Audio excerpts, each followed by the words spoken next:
15 वर्षों से लगातार अपने परिवार के लिए जिम्मेदारियां निभाते निभाते रमन और कार्तिक अपने जीवन से परेशान हो चुके थे।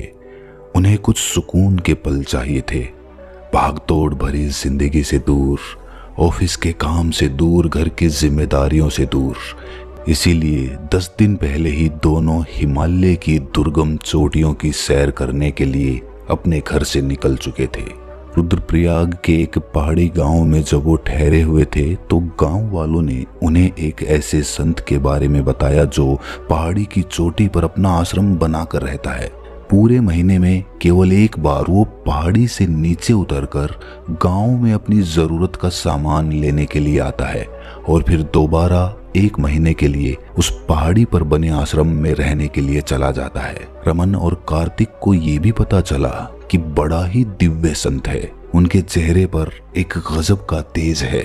जो भी उनकी तरफ एक बार देख लेता है तो एकटक देखता ही रहता है, नजरें इधर उधर घुमा भी नहीं पाता। उनके चेहरे के तेज की तरफ देखकर इंसान तो छोड़िए, जानवर तक अपना ध्यान टिका लेते हैं।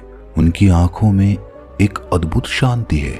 जो भी उनकी आंखों में देख लेता है तो उसके विचार शिथिल हो जाते हैं। अपनी सैर का पूर्ण लाभ उठाने के लिए रमन और कार्तिक उस संत से मिलने का निश्चय करते हैं। घने और डरावने जंगल को पार करके पहाड़ी की चोटी तक पहुंचना आसान नहीं था। रात के सन्नाटे में अपनी टॉर्च जलाकर रमन और कार्तिक उस चोटी की तरफ बढ़ रहे थे। जंगल में एक बहुत डराने वाली चुप्पी छाई हुई थी। उन्हें ये भी डर था कि कहीं कोई जंगली जानवर उन पर हमला ना कर दे। अपने डर को दूर भगाने के लिए दोनों बातचीत करते हुए जंगल से जा रहे थे। रमन ने कार्तिक से कहा कि कार्तिक यार, मैं अपने जीवन से बहुत परेशान हूँ। ये जिम्मेदारियां निभाते निभाते मैं थक चुका हूँ। मेरी जीने की इच्छा खत्म हो गई है। हर रोज अपनी जरूरत को पूरा करने के लिए एक ही काम पर जाना, अपने मालिक की डांट फटकार सुनना, घर आकर घर की जरूरतें पूरी करना। मैं तो अपनी जिंदगी जीना भूल ही गया हूँ। मुझे तो ऐसा लगता है जैसे मेरे जीवन में कुछ बचा ही नहीं है। बस अपनी जिम्मेदारियां निभाओ और इसी तरह जिम्मेदारियां निभाते निभाते मृत्यु को प्राप्त हो जाओ। क्या जीवन का यही लक्ष्य है कि बस जिम्मेदारियां निभाते जाओ और एक दिन उन्हीं को निभाते निभाते मर जाओ? क्या जीवन का कोई और लक्ष्य नहीं हो सकता? रमन ने गंभीर भाव से अपनी भौहें फैलाते हुए कहा कि पूरी दुनिया इसी दौड़ में लगी हुई है। केवल हम 2 ही नहीं हैं। अधिकतर लोग जो हमारे आसपास रहते हैं वो एक ही प्रकार का जीवन तो जीते हैं। अगर असल में देखा जाए कार्तिक, तो तुम्हारा और मेरा जीवन कोई ज्यादा अलग नहीं है। हम दोनों का जीवन एक जैसा है। हम दोनों की परेशानियां, हम दोनों की चुनौतियां, हम दोनों की जिम्मेदारियां भी एक जैसी हैं। कार्तिक रमन की बात का उत्तर देते हुए कहता है कि अगर मुझे वो संत मिला तो मैं उससे यही पूछूंगा कि जीवन का अंतिम सत्य क्या है। कार्तिक ने आगे कहा कि ये डरावना जंगल मुझे डरा रहा है। मुझे आज पहली बार अपनी मौत का भय हो रहा है और मुझे ये एहसास हो रहा है कि जैसा जीवन में जीता आया हूँ वो कितना व्यर्थ है। और आज जब मुझे मौत का भय हो रहा है तो मेरा मन उस अंतिम सत्य को खोजने के लिए लालायित हो रहा है। मेरे मन में ये जिज्ञासा कभी उत्पन्न क्यों नहीं हुई कि मैं कभी भी मृत्यु को प्राप्त हो सकता हूँ। मेरे पास एक सीमित समय है। उसी सीमित समय में मुझे अपने आप को खोजना है, जीवन के अंतिम सत्य को खोजना है। और आज जब मौत मेरे सामने खड़ी है तो यही सोच सोच कर मैं थर थर कांप रहा हूँ। कार्तिक जंगल के सन्नाटे से डर रहा था, लेकिन रमन थोड़ा साहसी था। उसने कार्तिक को दिलासा देते हुए कहा कि कार्तिक यार, तुम डरो मत। यहाँ से बहुत सारे लोग रात के समय भी इस जंगल से गुजरते रहते हैं। कुछ ही देर में हम उस संत के पास पहुंच जाएंगे। वो ये बातें कर ही रहे थे कि कार्तिक की नजर एक जलते हुए दीपक पर पड़ी जो कि उस रास्ते पर ही रखा हुआ था। जलते हुए दीपक को देखकर रमन और कार्तिक के मुख पर एक मुस्कान छा गई। वो उस दीपक की दिशा में बढ़ते हुए जब आगे पहुंचे तो उन्होंने देखा कि पूरा आश्रम मिट्टी के दीपक से झिलमिला रहा था। रोशनी रोशनी जंगल में फैली हुई थी और एक ऐसा अद्भुत दृश्य उनकी आंखों के सामने था कि वो उसको देखकर भाव विभोर और आनंद से भर गए, जैसे आज जंगल में वो अपनी दिवाली मना रहे हों। आश्रम के पास ही एक बहुत सुंदर पानी की झील बनी हुई थी और उसमें एक संत आराम से चंद्रमा को निहारता हुआ उसमें लेटा हुआ था।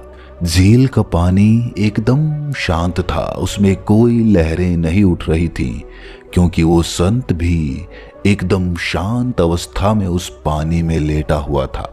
आसमान में तारे टिमटिमा रहे थे और ऐसी अनुभूति होती थी जैसे वो संत उन तारों को देखकर त्राटक ध्यान कर रहा हो। उसकी नजरें इधर उधर झांकने की जगह चंद्रमा पर एकटक टिकी हुई थी।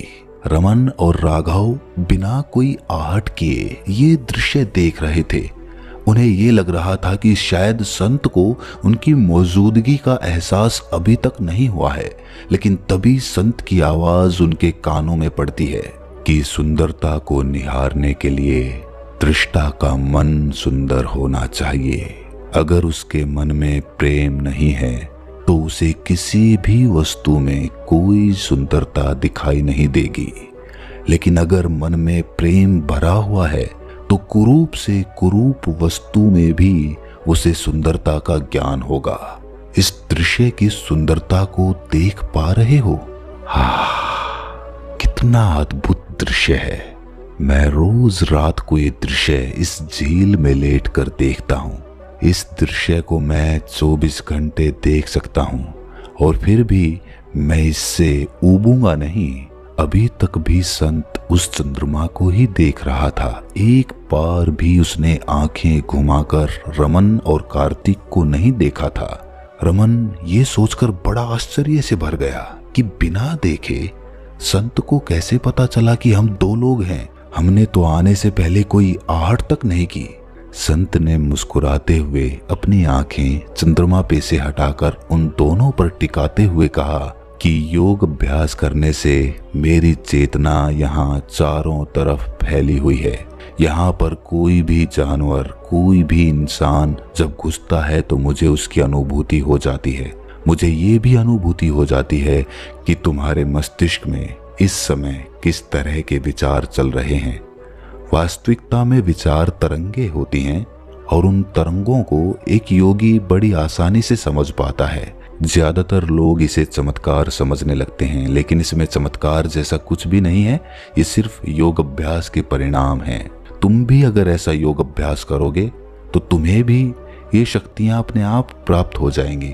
लेकिन अगर तुमने इन शक्तियों का दुरुपयोग करना शुरू कर दिया तो ये शक्तियां तुम्हें लाभ पहुंचाने की जगह हानि पहुंचाने लगेंगी। कार्तिक और रमन दोनों इस संत की आंखों में इस प्रकार डूब गए कि उन्हें एहसास ही नहीं रहा कि वो क्या पूछने यहाँ पर आए हैं, उनके सवाल क्या हैं। अचानक उस संत ने अपनी आंखें उन दोनों पे से हटा ली।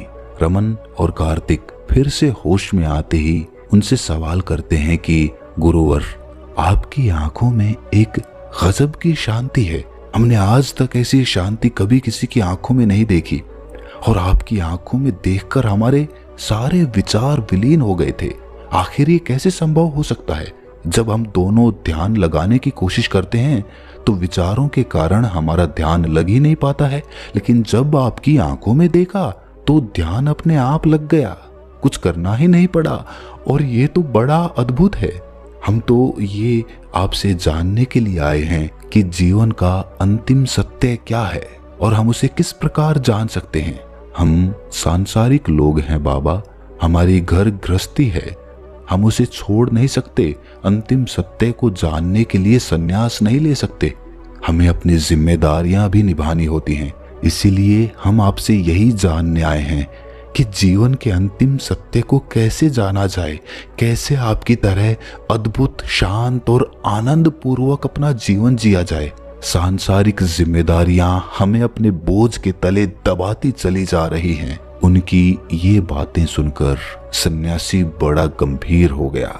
संत ने उन्हें समझाते हुए कहा कि जिम्मेदारियों से मुक्त होकर जिम्मेदारियां निभाना सीखो। उसके बाद ही तुम जीवन के असल सत्य को पहचान पाओगे। जब तक तुम जिम्मेदारियों को बोझ समझते रहोगे तब तक जिम्मेदारियां तुम्हारा पीछा नहीं छोड़ेंगी। कार्तिक ने बड़े आश्चर्य भाव से पूछा कि महात्मन, ये कैसे हो सकता है कि हम जिम्मेदारियों से मुक्त होकर अपनी जिम्मेदारियां निभाएं? हमें तो जिम्मेदारियों के अधीन होकर अपनी जिम्मेदारियां निभानी होंगी, तभी तो हम उन्हें निभा सकते हैं। संत ने मुस्कुराते हुए कहा कि जिम्मेदारियां, कर्तव्य, फर्ज ये हर एक इंसान अपने जीवन पर्यंत निभाता रहता है। उसका जो कर्तव्य होता है उसी से उसके कर्म का निर्धारण होता है, और जब कर्म निर्धारित हो जाता है तो कर्तव्य को पूरा करने के बारे में मनुष्य सोचने लगता है। लेकिन कर्तव्य को पूरा करने के लिए जिस कर्म को हम कर रहे हैं उसके प्रति स्वाभाविक रूप से हमारे अंदर फल प्राप्त करने की इच्छा जन्म लेती है, और जब फल प्राप्त करने की इच्छा जन्म लेती है तो कर्म तत्क्षण वहीं पर मिट जाता है, वहीं पर खत्म हो जाता है। लेकिन अगर कर्म के फल से आजाद करके अपने मन को समझा जाता है तो समझ में आता है कि जिम्मेदारियां बोझ नहीं हैं, क्योंकि उन जिम्मेदारियों के लिए जो भी कर्म हम कर रहे हैं वो आनंद का स्रोत बन जाता है। लेकिन जब तक तुम उस जिम्मेदारी को खत्म करने के बारे में सोचते रहोगे, तुम्हारा सारा ध्यान कर्म के फल पर केंद्रित रहेगा। कर्म के फल पर ध्यान केंद्रित रहने से उसका ध्यान क्रिया से हट जाता है, क्योंकि कर्म को करने के लिए क्रिया करनी पड़ती है, और जब क्रिया पर ध्यान नहीं रहता है तो ध्यान वर्तमान में नहीं रह पाता, वो अतीत या फिर भविष्य की कल्पनाओं में डूब जाता है, और उसके बाद वो कर्म घटित नहीं होता जिससे कि जिम्मेदारियां कभी पूरी नहीं होती। इसीलिए मैंने तुमको समझाया कि जिम्मेदारियों को बोझ मत समझो, उनसे मुक्त होकर काम करो, फिर तुम क्रिया पर अपना ध्यान केंद्रित कर पाओगे, और उसके बाद तुम वर्तमान में रहना सीख पाओगे। उसके बाद तुम्हारी आंखों में, तुम्हारे कर्म में, तुम्हारी चाल ढाल में एक गजब का आकर्षण, एक गजब की शांति पैदा होगी। ये समझाकर सन्यासी रात्रि का भोजन कराने के लिए उन दोनों को अपने साथ उस आनंदपूर्ण आश्रम के अंदर ले गया, और इसके बाद उन्होंने अपने तमाम सवाल उस रात पूछे, और उसके बाद उनका जीवन पूरी तरह से बदल गया। तो दोस्तों, कैसी लगी ये कहानी आपको कमेंट सेक्शन में ज़रूर बताना। अच्छी लगी तो चैनल को सब्सक्राइब करके नोटिफिकेशन बेल को ज़रूर प्रेस करना। तो मिलते हैं अगली वीडियो में, तब तक के लिए अपना ख्याल रखें।